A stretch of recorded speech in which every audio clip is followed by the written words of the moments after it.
When the news broke on October 22nd, 2025, that David James Ball had died peacefully in his sleep at age 66, the world of electronic music fell silent, just for a moment. Then, like one of his signature synth lines, tributes began to pulse across social media. Understated, hypnotic, full of warmth and gratitude. For those who truly knew his work, Ball was never the loudest voice in the room. He didn't crave the spotlight or headlines. He was the quiet craftsman, the machine whisperer behind Tainted Love, Say Hello, Wave Goodbye, and a generation of club anthems that rewired pop music forever. By the time of his passing, his estimated net worth hovered around $8 million, accumulated over 4 decades of hit records, production work, and royalties that never stopped streaming from jukeboxes, Spotify playlists, and nostalgic radio hours around the world. Yet money was never his motive. For Ball, sound was everything. The hum of circuitry, the shimmer of oscillators, the pulse of something mechanical that somehow felt human. Early life. David James Ball was born on May 3, 1959, in Chester, England, but destiny soon carried him to Blackpool, the seaside resort town that shaped his imagination. Adopted at 18 months old by Donald and Brenda Ball, Dave grew up in a modest but supportive household. His adoptive father worked as an engineer, a detail that perhaps explains Dave's later fascination with the precision of machines. And his mother introduced him to the simple pleasure of music played loud in the living room. He grew up alongside an adopted younger sister, Susan, who later described her brother as a dreamer, always tinkering, always lost in sound. As a boy in Blackpool, Ball absorbed the world through a transistor radio. The sound of Northern Soul, Motown, and the emerging Krautrock movement filled his head. While other kids chased footballs, Dave was saving up pocket money for second-hand records by Kraftwerk, Roxy Music, and David Bowie. He would later admit that hearing Kraftwerk's Autobahn for the first time was like being shown the inside of a spaceship. At Arnold School in Blackpool, Ball proved bright but restless. Art and music were his twin passions, and both became the keys to escaping the provincial routines of seaside life. After finishing school, he left home for Leeds Polytechnic, now Leeds Beckett University, to study fine art. That decision, part rebellion, part curiosity, would alter the course of pop history. College years. Leeds, in the late 1970s, was alive with energy. Punk was exploding, performance art was in vogue. DIY creativity filled basements and student galleries. In that raw electric environment, Dave Ball met a kindred spirit, Marc, a flamboyant, eccentric fellow art student with a taste for provocation. Their connection was instantaneous. Ball, quiet and technical, Almond, theatrical and emotional. It was a match that would turn avant-garde performance into chart-topping synthpop. In the cramped art studios of Leeds Polytechnic, Ball began experimenting with early synthesizers and tape loops. His projects blended sound and sculpture, rhythm and visual chaos. Dave would build machines that made noise, one classmate recalled, and then he'd stare at them like they were alive. By 1978, Ball and Almond were inseparable creatively. They named their collaboration Soft Cell, a nod to both vulnerability and industrial strength.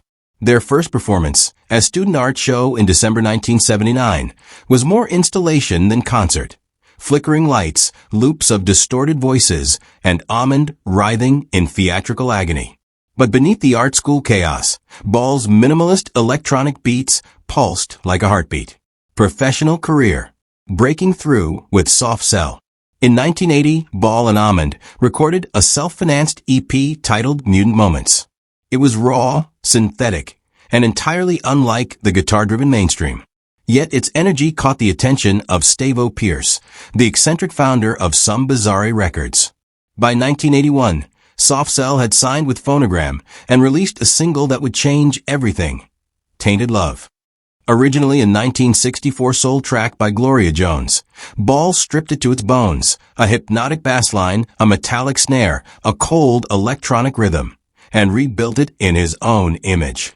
The song exploded across Europe and the US, hitting number 1 in 17 countries and becoming one of the best-selling singles of the decade. Soft Cell's debut album, Nonstop Erotic Cabaret, 1981, pushed boundaries with its seedy urban storytelling and synthetic sheen. Critics called it sleazy pop for a post-industrial world. Ball's arrangements, icy yet sensual, defined a new era of electronic pop. Follow-up singles like Bedsitter, Torch, and Say Hello, Wave Goodbye cemented Soft Cell's reputation as innovators who fused club culture with heartbreak, artistic tensions, and breakup. By 1984, the partnership that had set the world on fire began to burn out.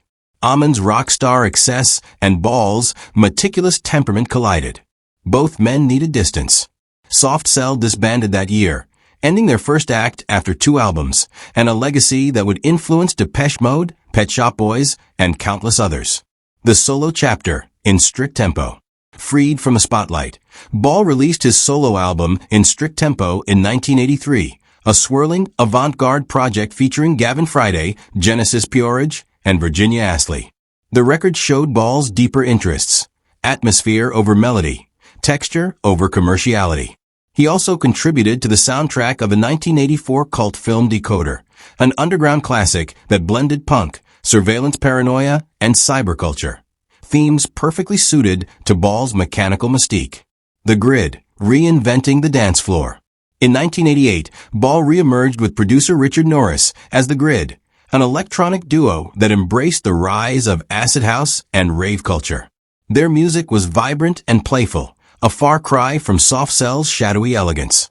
Tracks like Flotation, Crystal Clear, and especially the banjo-infused Swamp Thing, 1994, brought Ball's craftsmanship to a new generation. Swamp Thing sold over 1 million copies and became an anthem of 1990s dance floors worldwide.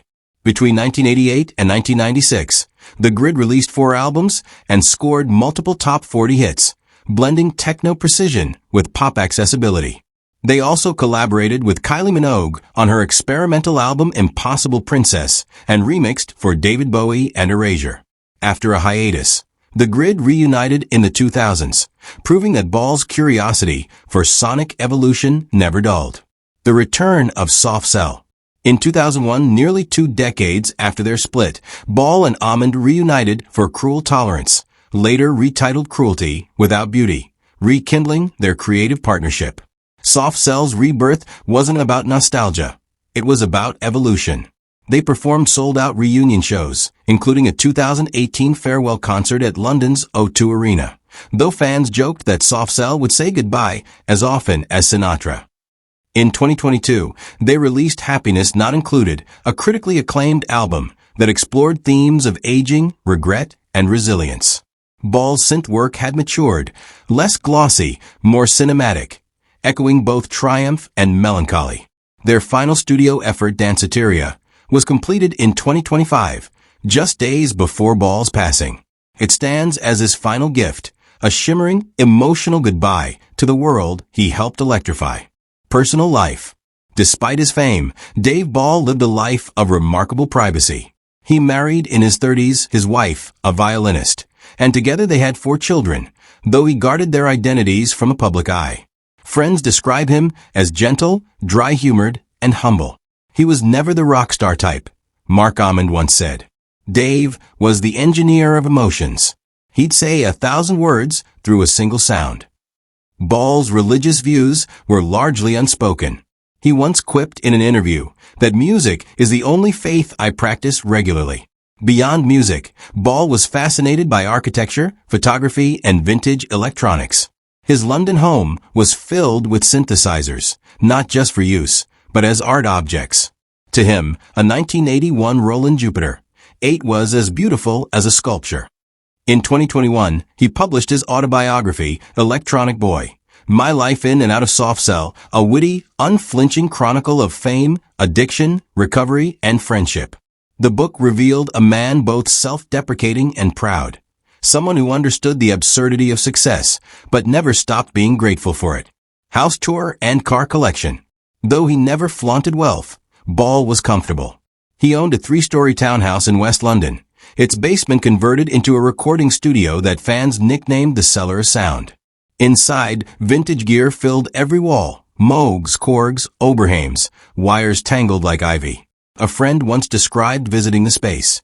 You'd step in, and it felt like walking inside a song. Ball wasn't known for flashy cars. He drove a black Volvo Estate through much of the 1990s, joking that it can carry more synths than a Ferrari. Later, he was occasionally seen in a Tesla Model 3, more for its quiet hum than its status. Luxury, for Dave Ball, meant time to create, not toys to display. Health struggles and final days. In 2022, tragedy nearly took him early. Ball suffered a severe fall that fractured vertebrae and ribs, leaving him hospitalized for months. During recovery, he developed pneumonia and sepsis, requiring a medically induced coma. Doctors feared he might never walk again, but in true Dave Ball fashion, he beat the odds. He returned home after 7 months, weak but undeterred, finishing Soft Cell's next record from a chair beside his keyboard. Friends said that experience changed him profoundly. He stopped caring about legacy, one said. He just wanted to make something beautiful before the lights went out. That wish came true. On October 22, 2025, Dave Ball died peacefully in his sleep at his London home, surrounded by family. Marc Almond released a heartfelt statement. Dave was my brother in sound, my partner in crime, my truest friend. The world has lost a genius of the machines, and I have lost part of my heart.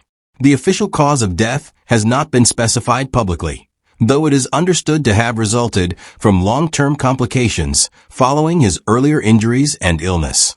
Legacy, the heartbeat behind the wires. Dave Ball's contribution to music cannot be overstated. He was not just a synth player. He was an architect of mood, a master of restraint. Synthpop pioneer. Ball, alongside Almond, proved that electronic instruments could carry human soul. Tainted Love remains one of the most recognizable songs in pop history. Its sparse rhythm, haunting melody, and emotional core still resonating more than 4 decades later. The grid and dance evolution. Through the grid, he bridged the gap between new wave and rave, infusing club culture with humor and sophistication. Swamp Thing, with its surreal mix of banjo and beats, showed his fearless playfulness. Mentor and collaborator. Ball mentored younger producers, often without credit. Behind the scenes, he helped refine tracks for others, from indie artists to pop icons.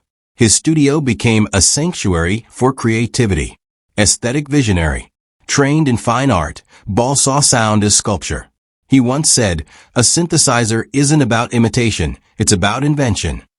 That philosophy rippled through generations of producers, from Depeche Mode's Martin Gore to modern electronic artists like Moby and Hot Chip.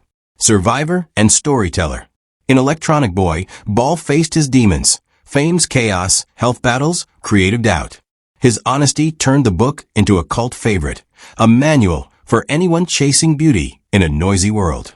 When Soft Cell performed their final shows in 2025, Ball often closed his eyes as the opening notes of Tainted Love echoed through the crowd. He'd sway gently, almost detached, as if hearing the song from afar.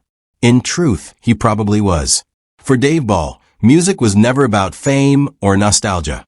It was about the feeling, that pulse beneath everything. He once told an interviewer, "Machines don't feel, but they make us feel. That's the magic. That's the point." On October 22, 2025, those machines fell silent for a moment. But the pulse he created, that steady, human heartbeat inside the circuitry, will never fade.